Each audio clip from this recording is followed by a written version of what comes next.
इसके बाद बेटा हम लोग अध्ययन करने वाले हैं वेग नियम या दर व्यंजक का। चलिए समझते हैं वेग नियम या दर व्यंजक के बारे में। समझो, सबसे पहले हम लोगों ने देखा था कि अभिक्रिया के वेग को प्रभावित करने वाले कारक, कि भाई कौन कौन से कारक हैं जो अभिक्रिया के वेग को प्रभावित करते हैं। तो इसमें हमने पढ़ा था कि जो अभिकारक अणुओं की सांद्रता, अभिकारक अणुओं की सांद्रता में वृद्धि करने पर उनके मध्य टक्करों की संख्या बढ़ जाती है, जिससे अभिक्रिया का वेग भी क्या हो जाता है, बढ़ जाता है। अर्थात वेग समानुपाती है किसके भाई, अभिकारक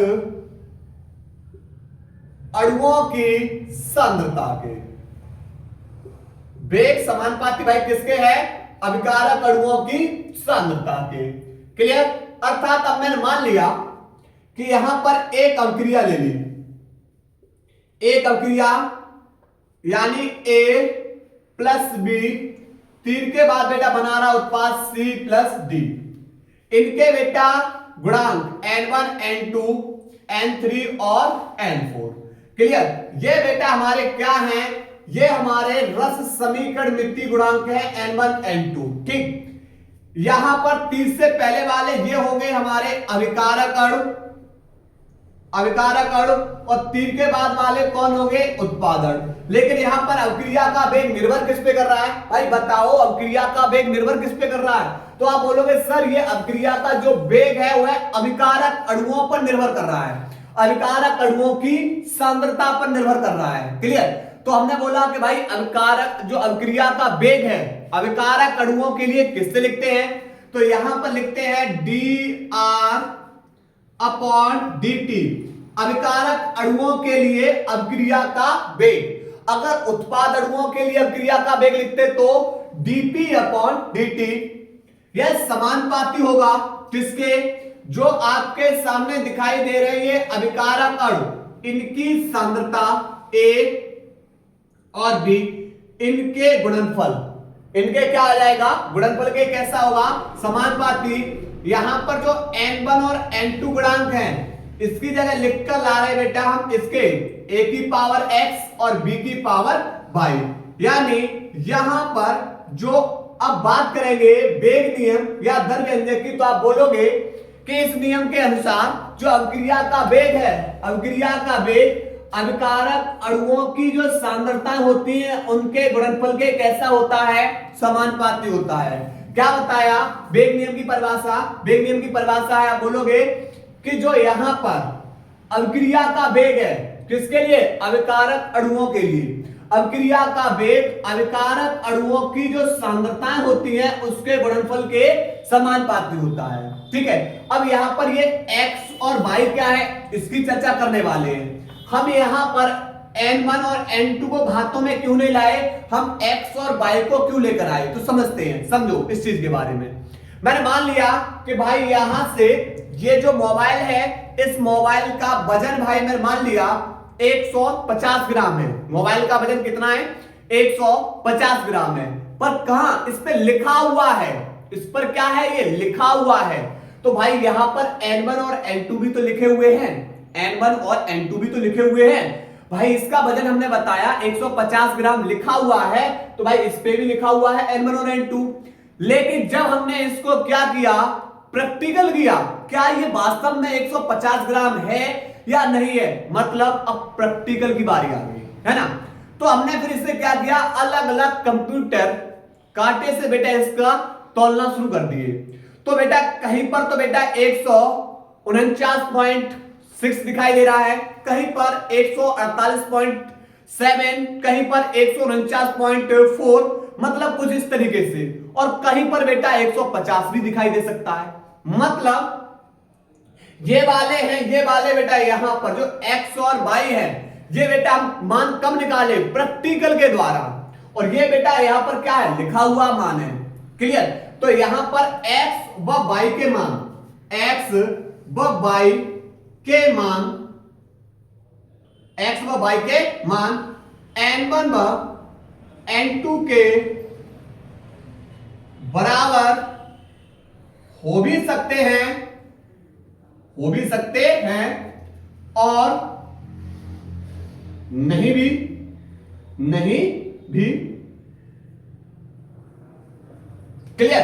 ये बराबर हो भी सकते हैं और नहीं भी हो सकते हैं। ठीक है, तो अब यहां से होगा क्या, समानुपाती का चिन्ह हटाएंगे, बराबर का चिन्ह लाएंगे, तो माइनस के D R upon D T, बराबर का चिन्ह एक कांस्टेंट लाइक के ए की पावर एक्स इंटू बी की पावर वाई। ठीक है, चलिए समझते हैं। अब यहां पर के क्या है, के हमारा है वेग स्थिरांक, भाई कांस्टेंट है, वेग स्थिरांक या विशिष्ट अभिक्रिया वेग, विशिष्ट अभिक्रिया वेग। क्लियर? तो परिभाषा क्या लिखेंगे भाई, परिभाषा लिखेंगे इस नियम के अनुसार, इस नियम के अनुसार अभिक्रिया का वेग, अभिक्रिया का वेग अभिकारक अणुओं की सांद्रताओं के गुणनफल के समानुपाती होता है। ठीक है, इसके बाद बेटा हम लोग जो अध्ययन करने वाले हैं वह अध्ययन करने वाले हैं वेग स्थिरांक या विशिष्ट अभिक्रिया वेग की परिभाषा को। नोट करिए, नोट करिए भाई यहां तक। इसके बाद देखो बेटा, अब पढ़ने वाले हैं विशिष्ट अभिक्रिया वेग या वेग स्थिरांक। समझो क्या निकाला था, जो भैया अभिक्रिया का वेग है किसके लिए, अभिकारक अणुओं के लिए, वह बराबर है के ए की पावर एक्स इंटू बी की पावर वाई। ठीक है, और यहां पर जो के है, यही के हमारा विशिष्ट अभिक्रिया वेग या वेग स्थिरांक है। अब समझो, मैंने मान लिया कि माना जो आपने अभिकारक अणुओं की सांद्रताएं ली है, मैंने मान लिया वो इकाई है। अभिकारक अणुओं की सांद्रता मैंने क्या मान लिया, इकाई है, अर्थात ए और बी। बेटा इनकी जो सांद्रताएं हमने ले ली है वो कितनी ली है, इकाई, यानी एक। तो जब एक यहां पर लगाओगे, एक यहां पर लगाओगे, और एक की पावर अगर कुछ भी सही, एक्स वाई जेड कुछ भी सही, तो उसका मान बेटा कितना होगा, एक ही होगा। एक की पावर 100 मतलब तब भी एक 100 बार लिखा हुआ है, एक की पावर 1000 तब भी एक मान, मतलब एक की पावर कुछ भी हो तब भी मान बेटा उसका कितना रहेगा, एक। तो माइनस के D R upon D T बराबर, जब यहां एक लगाओगे एक की पावर कुछ भी हो एक ही रहेगा, यहां पर एक लगाओगे एक की पावर कुछ भी हो वही रहेगा, तो यहां कौन बचेगा, केवल के। तो आप बोलोगे कि ये जो हमारा है ये अभिक्रिया का वेग है, अभिक्रिया का वेग है, और के हमारा क्या है, विशिष्ट अभिक्रिया वेग या वेग स्थिरांक, या क्या हमारा वेग स्थिरांक। तो आप लोग देख रहे हो कि भाई विशिष्ट अभिक्रिया वेग है, विशिष्ट अभिक्रिया वेग वह बराबर हो रहा है किसके, अभिक्रिया के वेग के। कब, जब अभिकारक अणुओं की सांद्रता हम कैसी करते हैं, इकाई। तो आप परिभाषा बोलोगे विशिष्ट अभिक्रिया वेग या वेग स्थिरांक, विशिष्ट अभिक्रिया वेग या वेग स्थिरांक अभिक्रिया के उस वेग के बराबर होता है जिसमें अभिकारक अणुओं की सांद्रता कैसी हो, इकाई हो। ठीक है, परिभाषा लिखेंगे, परिभाषा लिखेंगे विशिष्ट अभिक्रिया वेग या वेग स्थिरांक या वेग स्थिरांक अभिक्रिया के उस वेग के बराबर होता है जिसमें अभिकारक अणुओं की सांद्रता इकाई हो, अभिकारक अणुओं की सांद्रता इकाई हो। क्लियर? चलिए बेटा नोट करिए, नोट करिएगा इसको भाई।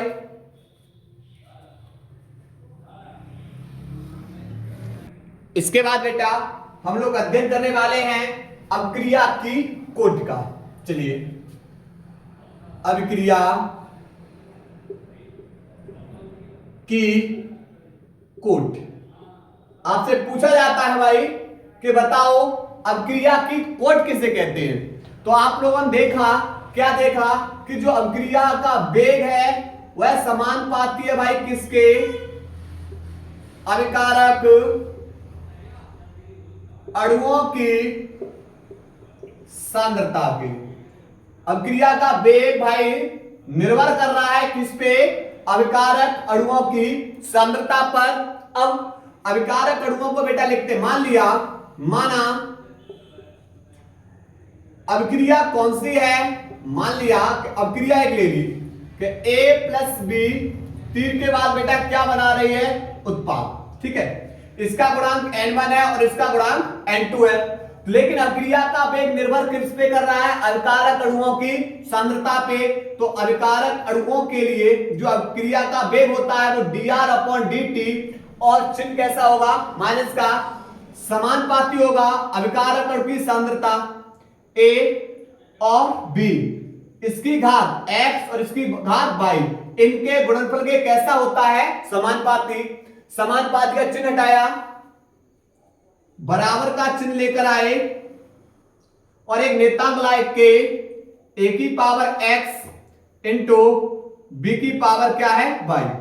ठीक है, तो यहां पर बेटा k क्या है, k बताओगे विशिष्ट अभिक्रिया वेग या वेग स्थिरांक, विशिष्ट अभिक्रिया वेग या वेग स्थिरांक। ठीक है, तो अब परिभाषा क्या दोगे भाई, ये हमने कहां पढ़ा था, वेग नियम में। किसमें पढ़ा था, वेग नियम में। तो वेग नियम में निहित, वेग नियम में निहित जो अभिकारक अणु हैं, अभिकारक अणुओं की जो सांद्रताएं हैं, अभिकारक अणुओं की सांद्रताएं, इनके गुणनफल की जो घातें हैं, इनका योग क्या कहलाता है, अभिक्रिया की कोटि। यानी अभिकारक अणुओं की जो सांद्रताएं हैं, इनकी घातों का योग, अभिकारक अणुओं की सांद्रताओं की जो घातें हैं, इनका योग क्या कहलाता है, अभिक्रिया की कोटि। अर्थात इसकी घात x और b की घात y, इनका योग, यही क्या कहलाएगा, यही कहलाएगा अभिक्रिया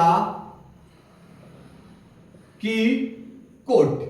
यही क्या कहलाता है, अभिक्रिया की कोटि। क्लियर? मैंने मान लिया कि इसकी पावर 1 और इसकी पावर 1, तो एक घात इसकी और एक घात 1 इसकी हो जाएगी। क्लियर? तो 1 और 1 कितना हो जाएगा, 2। तो ये कितने कोटि अभिक्रिया हो जाएगी, द्वितीय कोटि की अभिक्रिया। यदि n बराबर 1 मिलना है, यानी घातों का योग किसके बराबर है, 1 के बराबर है, तो यह कौन सी कोटि की अभिक्रिया, प्रथम कोटि की अभिक्रिया। यदि n बराबर आपको 0 मिल रहा है, मतलब इनकी घातों का योग 0 मिल रहा है, घातों का योग क्या मिल रहा है, 0, तो ये कौन सी कोटि अभिक्रिया बेटा बन जाएगी, शून्य कोटि की अभिक्रिया, शून्य कोटि की अभिक्रिया। ठीक है, अगर आप लोगों को बेटा इनकी घातों का योग n बराबर 2 मिल रहा है, इनकी घातों का योग कितना मिल रहा है, 2, तो ये कौन सी कोटि की अभिक्रिया हो जाएगी, द्वितीय कोटि की अभिक्रिया। ठीक, इसी प्रकार आपको मिलते रहेंगे। मतलब जो अभिकारक अणु हैं, अभिकारक अणुओं की जो सांद्रताएं हैं, उनकी जो घातें हैं, उनकी घातों का योग, यही क्या कहलाता है, अभिक्रिया की कोटि। ठीक है, तो परिभाषा लिखेंगे, परिभाषा लिखेंगे, लिखेंगे वेग नियम में, वेग नियम में निहित अभिकारक अणुओं की सांद्रताओं की घातों का योग अभिक्रिया की कोटि कहलाता है। क्लियर? वेग नियम में निहित अभिकारक अणुओं की सांद्रताओं की घातों का योग अपक्रिया की क्या कहलाएगा, कोटि कहलाता है। ठीक है, अब हम लोग बेटा पढ़ने वाले हैं शून्य कोटि की अपक्रिया। बोर्ड एग्जाम में आपकी आती है प्रथम कोटि की अपक्रिया। ये दो में से कोई भी एक बेटा क्वेश्चन आप लोगों को 101% आप लोगों से पूछा जाता है। चलिए तो इसके बारे में हम अध्ययन करने वाले हैं, स्क्रीनशॉट लीजिए इसका।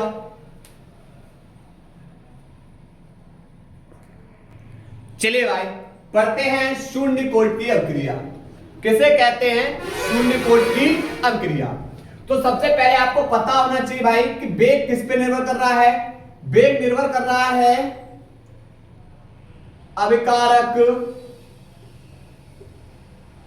अणुओं की सांद्रता पर।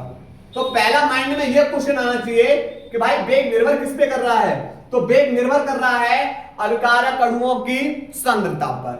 ठीक है, चलिए तो यहां पर जो अपक्रिया का वेग है dr/dt, अपक्रिया का वेग है वह निर्भर करेगा अभिकारक अणुओं की सांद्रता पे। तो मैंने मान लिया कि माना अपक्रिया R और तीर के बाद बेटा क्या बना रही है, उत्पाद। मान लिया कि अपक्रिया R और तीर के बाद क्या बना रही है, उत्पाद। तो इसमें तीर से पहले बेटा हमारा कौन है, अभिकारक अणु, और तीर के बाद हमारा कौन है, उत्पादन। ठीक है, तो जो अपक्रिया का जो वेग है वह अभिकारक अणु, अभिकारक अणु कौन है हमारा R, इसकी सांद्रता की कितनी घात बेटा, अब शून्य कोटि की अपक्रिया है तो इसकी शून्य घात के कैसा होगा, समानुपाती होगा। कौन सी कोटि की अपक्रिया कहलाएगी, शून्य कोटि की अपक्रिया। तो क्या परिभाषा दोगे, परिभाषा दोगे वे रासायनिक अपक्रियाएं जिनमें अपक्रिया का वेग अभिकारक अणुओं की सांद्रताओं के गुणनफल, अभिकारक अणुओं की सांद्रताओं के गुणनफल की शून्य घात के कैसा होता है, समानुपाती होता है। कौन सी कोटि की अपक्रिया कहलाती है, शून्य कोटि की अपक्रिया कहलाती हैं। तो परिभाषा क्या लिखोगे, परिभाषा लिखोगे वे रासायनिक अपक्रियाएं, वे रासायनिक अपक्रियाएं जिनमें अपक्रिया का वेग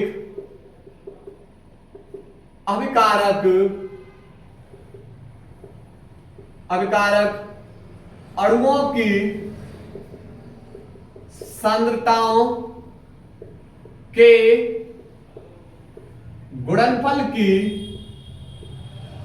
शून्य घात, गुणनफल की शून्य घात के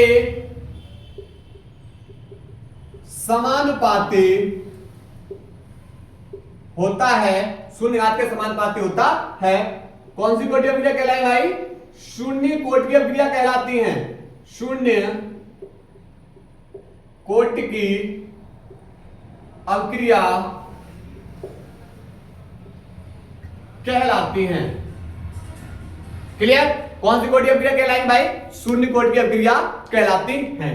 क्लियर, चलिए अब इसके लिए बेटा व्यंजक को हल कर रहे हैं। क्या कर रहे हैं, व्यंजक को हल। समझो माना अपक्रिया R और तीर के बाद उत्पाद। ठीक है, तो जो अपक्रिया का वेग है, अपक्रिया का जो वेग है वह अभिकारक अणुओं की जो सांद्रता होगी इनके गुणनफल की कितनी घात, शून्य घात के कैसा होगा, समानुपाती। अब समानुपाती का बेटा चिन्ह हटेगा, बराबर का चिन्ह लाएंगे, एक कांस्टेंट और R की पावर बेटा कितना होगा, शून्य।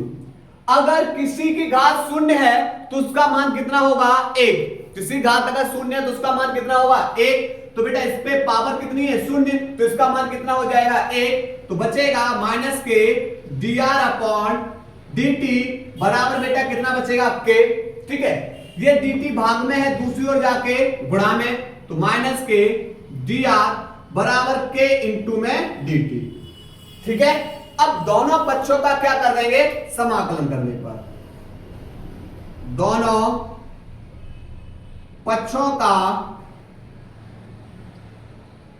समाकलन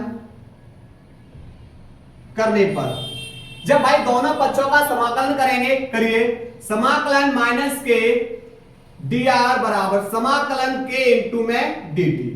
ठीक है। अब यहां से क्या होगा, एक फॉर्मूला होता है डी के सापेक्ष x का समाकलन x, तो डी के सापेक्ष बेटा r का समाकलन r, चिन्ह किसका है माइनस का, तो माइनस बराबर जो कांस्टेंट होता है उसका समाकलन नहीं होता, तो कांस्टेंट हमारा k है, वेग स्थिरांक या विशिष्ट अभिक्रिया वेग, तो इसका समाकलन नहीं होगा, तो d के सापेक्ष में t का समाकलन t और प्लस में एक समाकलन स्थिरांक, किसको ले आए c हमारा है समाकलन स्थिरांक, इसे समीकरण नंबर 1 क्या डाल दिया 1।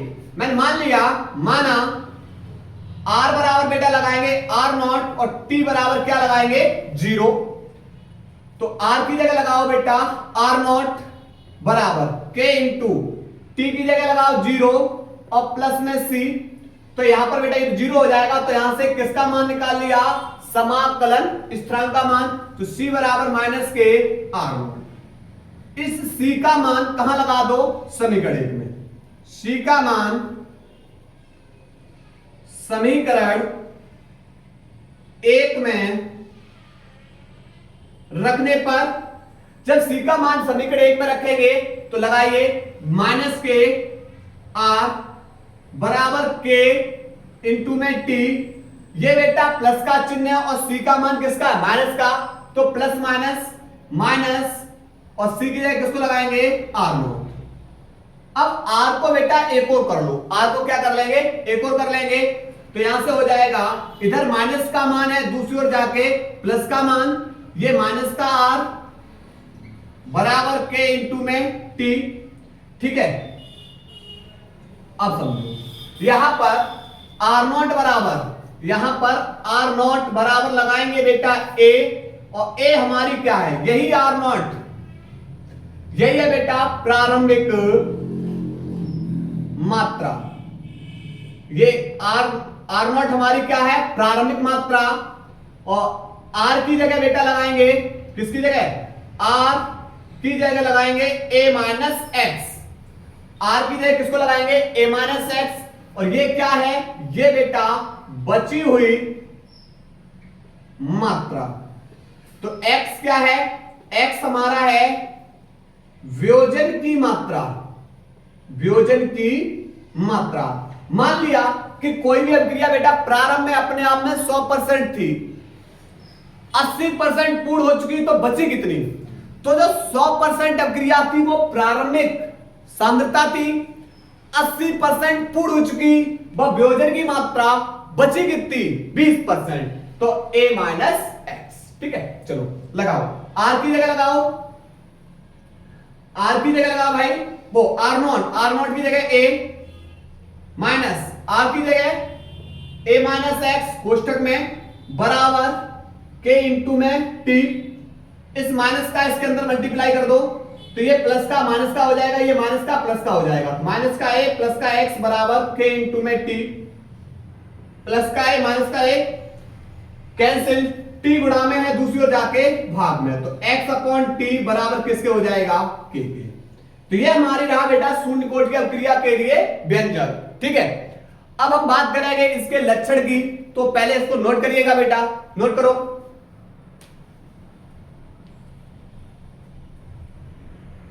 इसके बाद बेटा हम लोग अब इसके कुछ लक्षण को देखते हैं। देखिए सबसे पहले भाई यहां पर पहला लक्षण क्या है,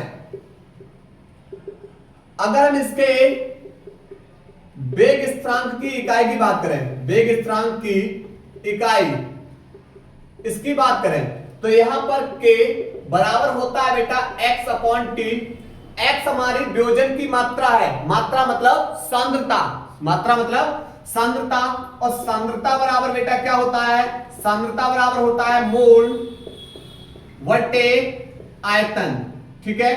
सांद्रता बराबर क्या होगा मोल बटे आयतन, ठीक है।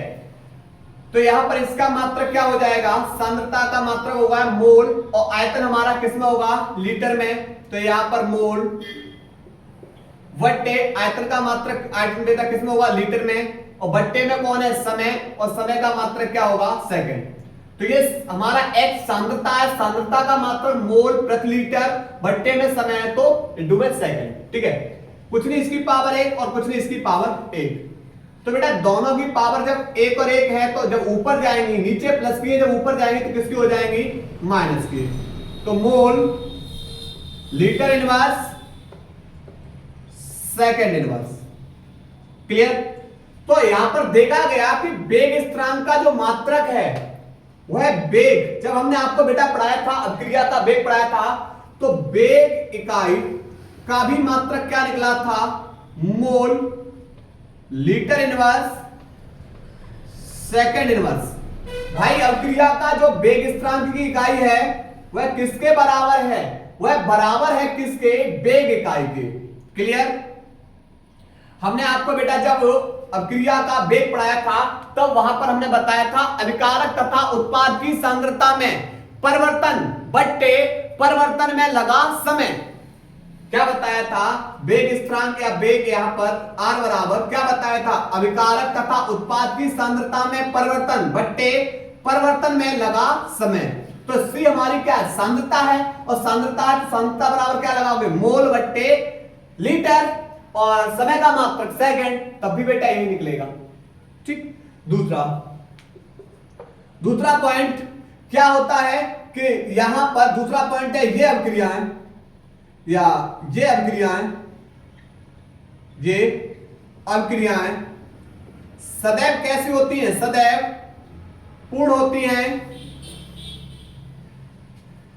हैं इन अभिक्रियाओं के पूर्ण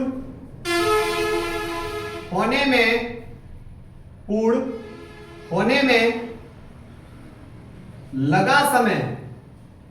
लगा समय AYK के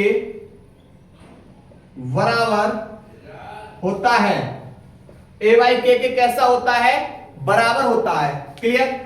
तो यहां पर बेटा ये अभिक्रिया सदैव कैसी होती हैं, पूर्ण होती हैं, और इन अभिक्रियाओं को पूर्ण होने में लगा समय AYK के कैसा होता है, बराबर होता है। तीसरा पॉइंट है बेटा कि इन अभिक्रियाओं का जो वेग होता है वो सदैव कैसा होता है, स्थिर होता है। कैसा होता है, स्थिर होता है। तो यहां पर लिखेंगे इन अभिक्रियाओं का वेग सदैव स्थिर होता है तथा इसका मान वेग स्थिरांक के बराबर होता है। वेग स्थिरांक कैसा होता है, बराबर होता है। नोट करिए बेटा इसको। इसके बाद बेटा हम लोग अध्ययन करने वाले हैं प्रथम कोटि की अभिक्रिया का। समझते हैं प्रथम कोटि की अभिक्रिया को। क्या है, वे रासायनिक अभिक्रियाएं जिसमें अभिक्रिया का वेग अभिकारक अणुओं की जो सांद्रताएं होती हैं उनके गुणनफल की प्रथम घात के समानुपाती होता है। कौन सी कोटि अभिक्रिया कहलाएंगी, प्रथम कोटि की अभिक्रियाएं। क्या बताए परिभाषा बताए, वे रासायनिक अभिक्रियाएं जिनमें अभिक्रिया का वेग अभिकारक अणुओं की सांद्रताओं के गुणनफल की प्रथम घात के समानुपाती होता है। कौन सी कोटि अभिक्रिया कहलाएंगी, प्रथम कोटि की अभिक्रिया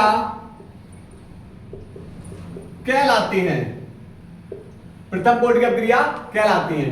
मान लिया, माना एक अपक्रिया है, वो बेटा आर और तीर के बाद क्या बना रही है, उत्पाद। क्लियर? तो इसमें जो अब यहां पर व्यंजक देखेंगे इसका, कि जो अपक्रिया का वेग है dr अपॉन dt, क्योंकि अपक्रिया का वेग निर्भर किस पे कर रहा है भाई, अभिकारक अणुओं की सांद्रता पे। तो अपक्रिया का वेग है वह समानुपाती होगा अभिकारक अणु r इसकी सांद्रता की कितने, प्रथम घात के, कितने, प्रथम घात के समानुपाती होता है। तो प्रथम कोटि की अपक्रिया, समानुपाती का चिन्ह हटाओ,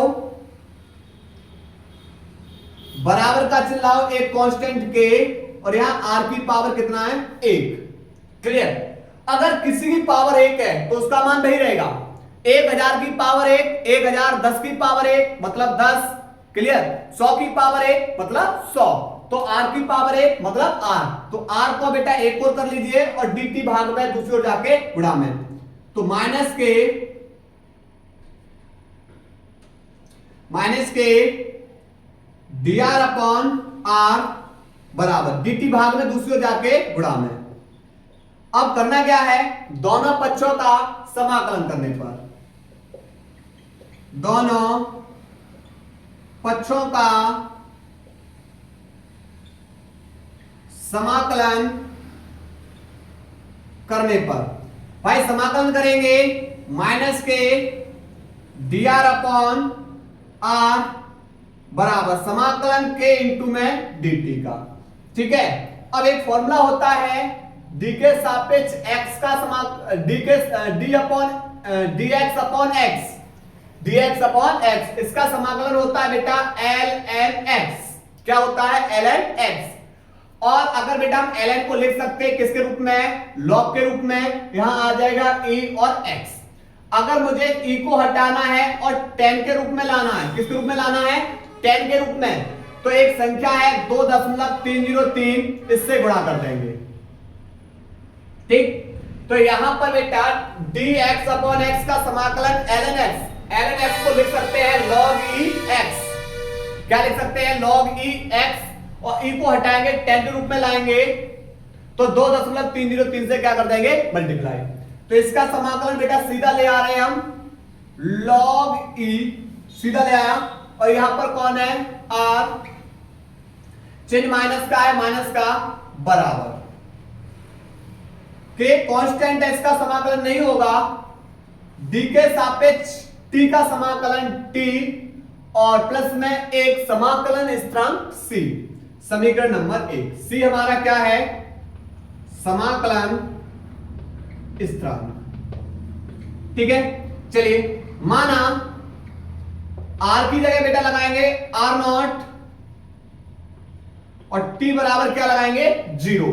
चलिए लगाते हैं, तो माइनस के log e, r की जगह बेटा r0 बराबर k इंटू टी की जगह 0 प्लस में c, तो यहां से किसका मान निकाल लेंगे, c का, तो यहां पर c बराबर हो जाएगा माइनस के log e r0। c का मान समीकरण 1 में रख दीजिए c की जगह, तो c का मान समीकरण 1 में रखने पर, चलिए रखिए भाई, तो माइनस के log e r बराबर k इंटू टी, ये प्लस का चिन्ह है और ये माइनस का, प्लस माइनस माइनस, सी की जगह लगा बेटा log e और यहां पर r। log को बेटा एक और कर लो, इधर माइनस का मान है, दूसरी ओर जाके प्लस का मान हो जाएगा।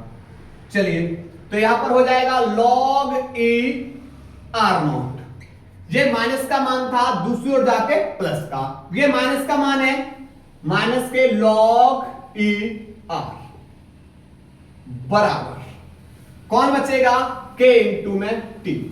एक फॉर्मूला होता है log m minus log n बराबर log m अपॉन n। ये हमारा m है, ये हमारा n है। ठीक है, तो यहां से हो जाएगा log e m हमारा r0 बट्टे n हमारा r बराबर k इंटू टी। ई को हटा दो लॉग को 10 के रूप में ले आओ, 2.303 से मल्टीप्लाई, उसके बाद लॉग ई बदल जाएगा 10 में, उसके बाद R0 बट्टे R बराबर के इंटू टी गुणा में है दूसरी ओर जाके भाग में, तो यहां से हो जाएगा भाई के बराबर 2.303 बट्टे टी गुणा में दूसरी ओर जाके भाग में, log 10 R0 बट्टे R। ठीक है, अब माना R0 की जगह बेटा आप लगाओगे R, वो R0 की जगह A, और A हमारी क्या है, प्रारंभिक मात्रा, और R की जगह किसको लगाओगे, A माइनस एक्स, और ये क्या हमारी बची हुई मात्रा। चलिए लगाओ, तो K बराबर 2.303 बट्टे टी log 10 R0 की जगह A बट्टे R की जगह A माइनस एक्स। ठीक है, अब देखो मात्रा की बात करेंगे तो बेटा log का मान यहां आ जाएगा, तो यहां पर केवल टाइम बच रहा है, बट्टे में टाइम है, समय का मात्रक सेकंड, ऊपर जाएगा तो किसमें हो जाएगा, सेकंड इनवर्स, क्योंकि समय का मात्रक बेटा सेकंड है, ऊपर ले जाओगे सेकंड इनवर्स, या इसका बेटा मात्रक किसमें हो सकता है, मिनट इनवर्स। ठीक है, तो प्रथम कोट की अभिक्रिया का मात्रक या सेकंड इनवर्स या मिनट इनवर्स। ठीक है, नोट करिए बेटा, इसको नोट करिएगा।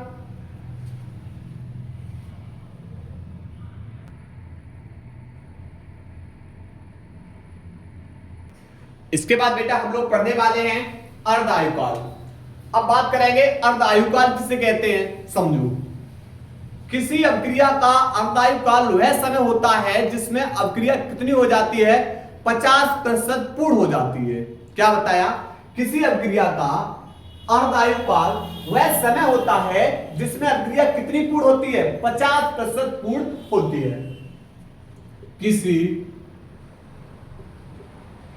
अभिक्रिया का अर्ध आयुकाल वह समय है जिसमें अभिक्रिया 50% पूर्ण होती है। क्लियर। चलिए मान लिया कि अभी आपने देखा था प्रथम कोट की अभिक्रिया, प्रथम कोट की अभिक्रिया के बराबर 2.303 बट्टे T log 10 A upon A minus x, के बराबर 2.303 बट्टे T log 10 A upon A minus x. मान लिया किसी अभिक्रिया की जो प्रारंभिक